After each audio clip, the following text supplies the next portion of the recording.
आपका स्वागत है लाइव न्यूज हमारी खबर नहीं असर।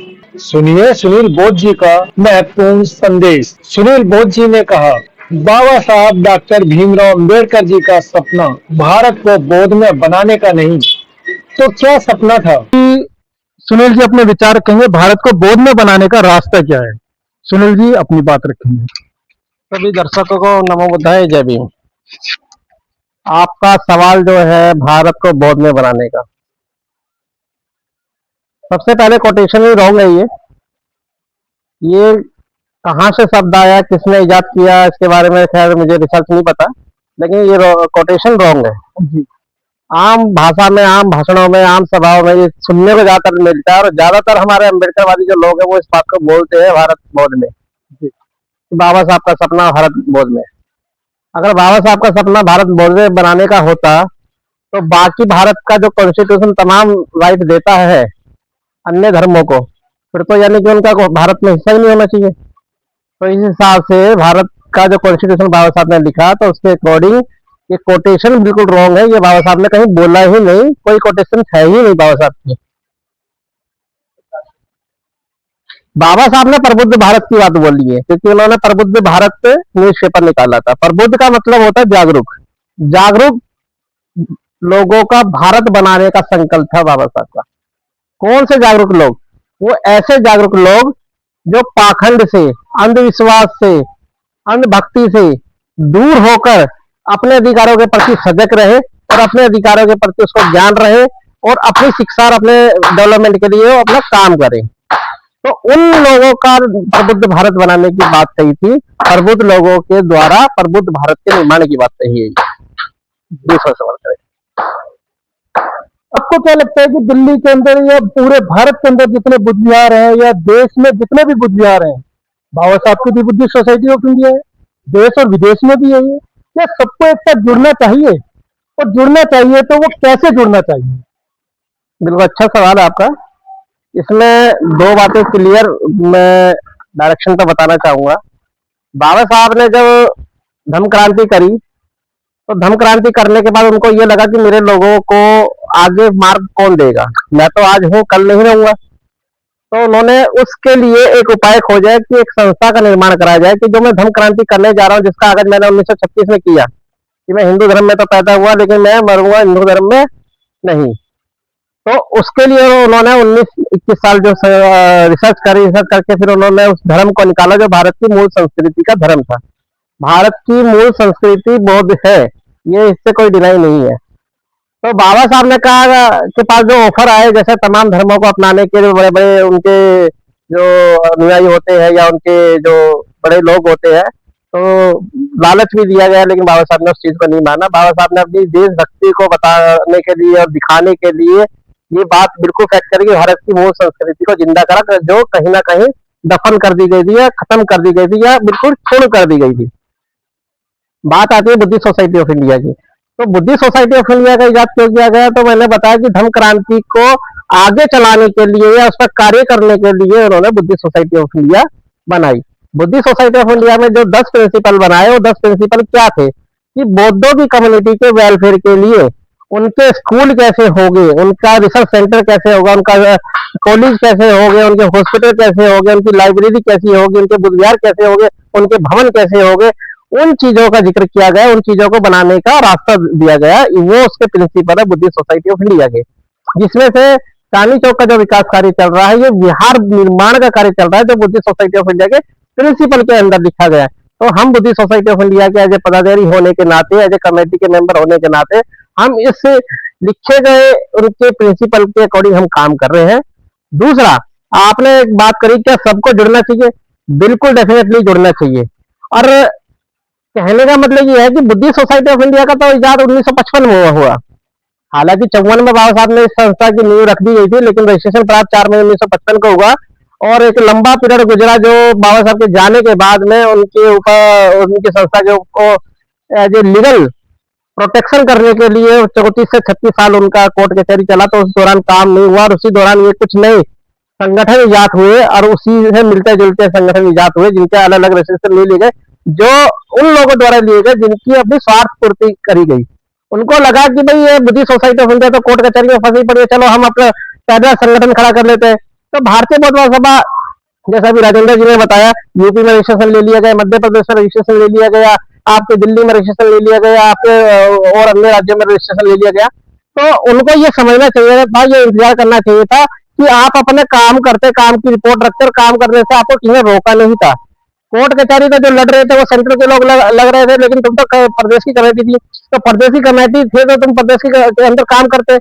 किसी भी संगठन संस्था का काम करने के लिए आपको रोका नहीं गया। अगर आप उसके अधिकारी अगर उसके अपॉइंट किए गए हो तो आप काम करते, आपने काम नहीं किया, आपका लालच था, इसलिए आपने अपने संगठन बनाए। तो अब ये बात है कि अब वो तो देखिए 15 अप्रैल 2015 का जजमेंट ऑलरेडी सुप्रीम कोर्ट से क्लियर हो चुका है, और भारतीय बौद्ध महासभा के नाम से जितने रजिस्ट्रेशन लिए गए थे तो उनको मैं भी ये आगाह कर दूं कि ऑलरेडी बॉम्बे हाई कोर्ट का ऑर्डर है, और जो मीराताई मित्तल जी ने, जो बाबा साहब की पुत्र वधू रही है, उन्हीं का रजिस्ट्रेशन जब्त कर लिया गया था, उनकी संस्था को जब्त कर लिया गया, उनके नंबर को जब्त कर लिया गया है। तो कल को आपके ऊपर भी गाज ना गिर जाए, इसलिए आप जल्द से जल्द बाबा साहब के उसी मूल संगठन का हिस्सा बन जाइए।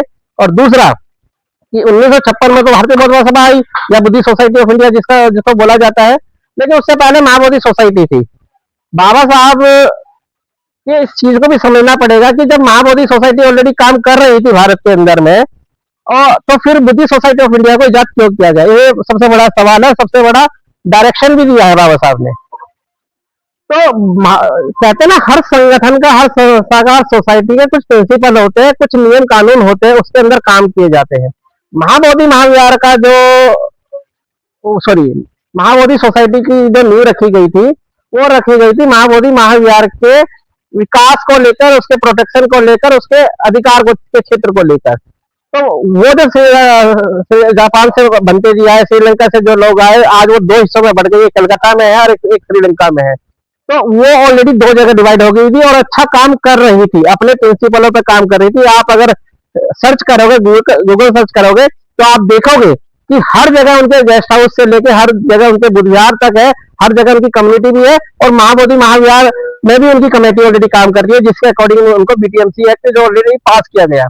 तो वो तो काम कर रहे हैं अपने प्रिंसिपलों पे, लेकिन बाबा साहब ने जो धर्म क्रांति करी, वो धर्म क्रांति करने के लिए एक नव बोध का निर्माण किया। नव बोध का मतलब था कि ऐसा बोध जो जागरूक बोध हो, वो बोध नहीं जो ट्रेडिशनल बोध हो, वो बोध। क्योंकि बाबा साहब ने डिप्रेस क्लास के लोगों के लिए काम किया। डिप्रेस क्लास कौन थे?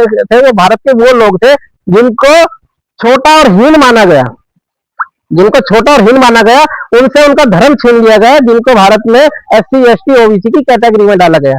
वो कोई जातियों में नहीं बांटा गया, जातियां तो उससे पहले थी जो हिंदू धर्म में मानी गई है, ठीक है ना। लेकिन बाबा साहब ने उन जातियों को एक लिस्ट का नाम दिया, उस लिस्ट का नाम schedule caste, as ST, as a OBC, यानी अदर बैकवर्ड क्लास। ये उस क्लास का नाम है, ना कि किसी जाति का नाम है।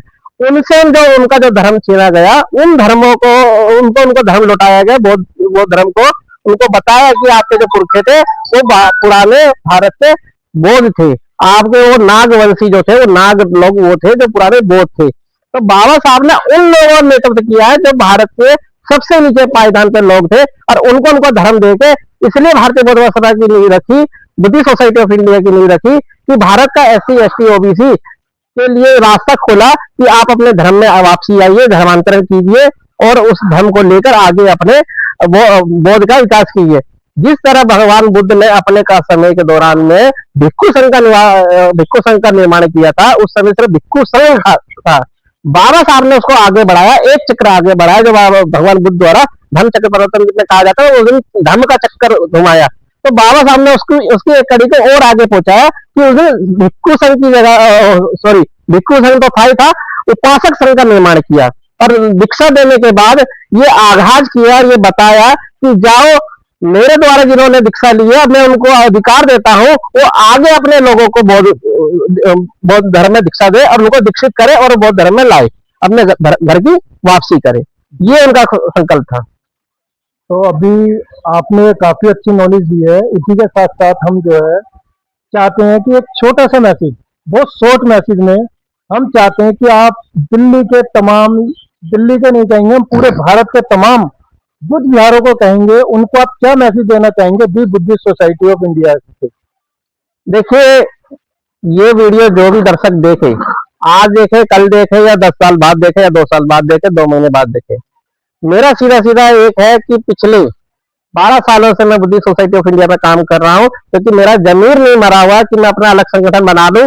अलग संगठन में अलग उद्देश्यों के लिए बना सकता हूँ, जैसे हमने स्वराज फाउंडेशन को बनाया था, उसमें काम किया था, और कुछ काम अभी हो रहा है, अभी हमने उनको दूसरा दे दिया। तो अलग प्रिंसिपल अगर आपकी संस्था, सोसाइटी या ट्रस्ट का है तो आप काम कीजिए, वो कोई दिक्कत नहीं। अगर आप धर्म के क्षेत्र में काम कर रहे हैं तो धर्म के क्षेत्र में एक membership Buddhist society of India की भी रखिए। हम आपके संगठन को डिजोल्व करने के लिए नहीं कह रहे हैं। अगर प्रिंसिपल सेम है तो बुद्धिस्ट सोसाइटी ऑफ इंडिया में डिजोल्व करके आइए। अगर आपके प्रिंसिपल और उद्देश्य आपके अलग है उससे, तो आप अपने संगठन को साइड में रखिए, लेकिन उसकी मेंबरशिप उस एफिलिएटेड तौर पर एज ए संयुक्त रूप से जोड़ने के लिए बुद्धिस्ट सोसाइटी ऑफ इंडिया की मेंबरशिप जरूर लीजिए।